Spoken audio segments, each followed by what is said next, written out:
So we recently went to Atlantis Fantasy We World. did. I think it's time for that. Yeah, it's time for that. And what is Atlantis Fantasy World? Atlantis Fantasy World, well, we'll see in the clip, but they celebrated their 30th anniversary recently, so we went and paid them a visit.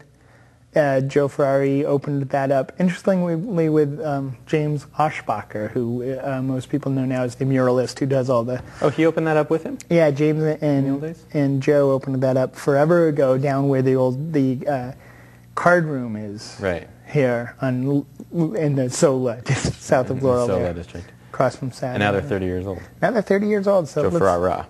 Joe Ferrara, yeah. And It's not as fast as a Ferrari. Not quite. But let's go say hi to Joe, shall we? Let's do that, and we'll be right back with Paul Whitworth. So here we are at Atlantis Fantasy World with Joe Ferrari, who's been corrupting young minds and forming addictions for 30 years now. Hi, Joe. Absolutely. Hi, guys. So today's your big 30th anniversary party for the store? It is, Chip. We've been here 30 years. We opened the day after Thanksgiving in 1976. I can tell you what happened. I moved here on August 15th of 76. I was driving to San Jose twice a week to get my comic books because there was not, at the time, there was a store selling comics in Santa Cruz, where Cafe Bene is right now on Cedar Street, across the street from us, was the original location of Cymbeline Records and Comics. Mostly records, a few comics.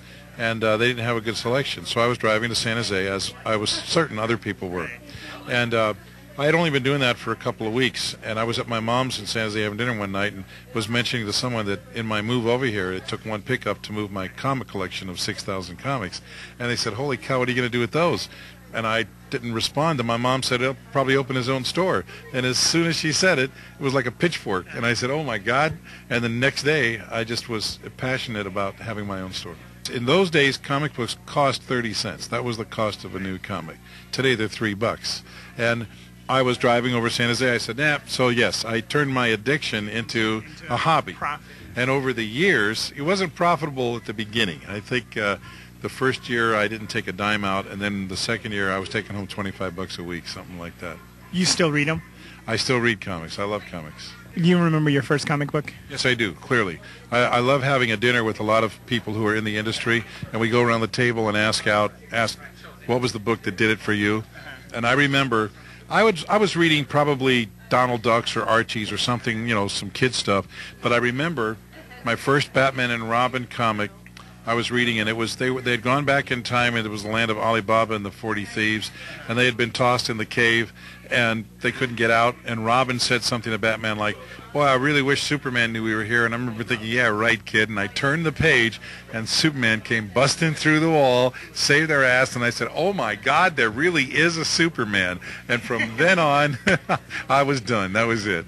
I write a book called Fables, and it's about every character you've ever heard of in your fairy tales and folklore, like Snow White, Prince Charming, the Big Bad Wolf, all of those, and it's new stories about those characters, sort of after Happily Ever After, and after their old stories have long been forgotten, here's what they're up to today, because they're very long-lived and they're still around. How long have you been writing this series? Just over 4 years. We get about 12 issues a year done, once a month, and we are up to issue 55, which is a long run for any series these days. We're just getting started.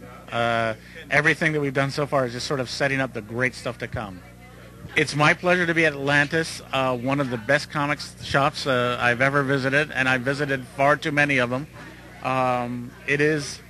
you people in Santa Cruz have a gem on your hands. If you've not visited, come by here. It's a great shop. Got wonderful people helping you. It's terrific. Joe's kind of rude, though, isn't he?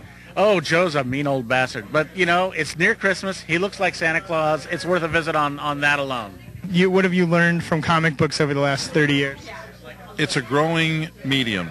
Comic books are a great communication tool. I've had many teachers and moms coming in because their kids won't read anything else, and they embrace that. And we emphasize the entertainment aspect. Sure, they're collectibles. The only time you hear stories usually is how much they're worth.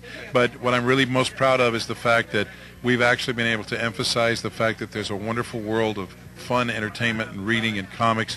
We have something for everybody, and that's the exciting part of the growth of comics right now. The book format, the collected format of the books, is what's probably led to the success of all these comic book movies, and they're very provocative stories when they're done right. Like anything else, there's a lot of crap out there, but the quality rises to the top, and there's a lot of wonderful stuff in comics right now.